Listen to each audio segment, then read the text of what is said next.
şuna ne kasatiden biaş Uduş kahiri Daybak nağir saşa Hillar gada uzaş Foto getir gaşa Şeymatta bitir Haba hosadaymo Yakna şuhena Yoza ahayn dosuş Barz dille bekna İsam yahekna şu Hadu gibel şu Duştu qayaz dinasna Dışka kaşna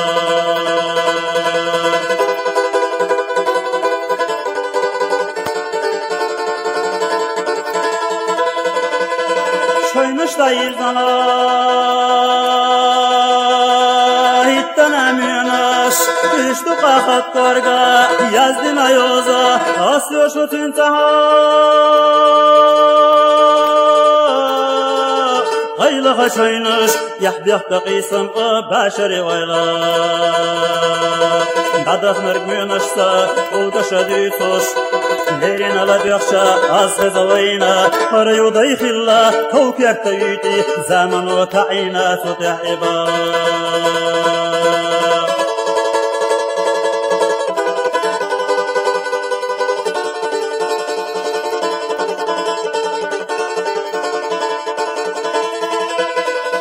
Girzan şu haçayni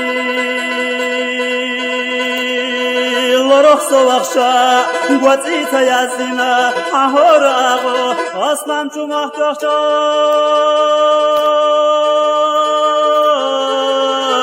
Sağızı azı Kuyti haydilla Tsido gatata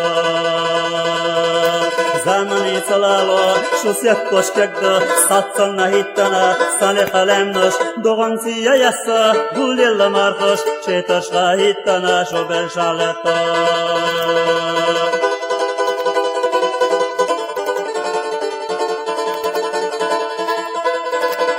Ona hidok vayli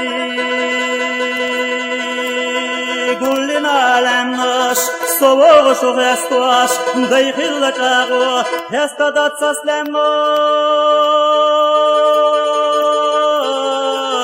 Lekadu ella Lakense karoş bas Na kostağı Lermanto sirladoş Heinat yahtoş Kuzah sahi harko Sahomi kosta Yalla das ayana Hargatu hestoş Su kuzah gullina Qonoq çuvayla Hargat oluyor haşiş Kuzah bakırına Sila hasadaymo Marşallah hıga Haha şu yozunta Oyla gul yerna Var vayna Kosti çeyre doş vezda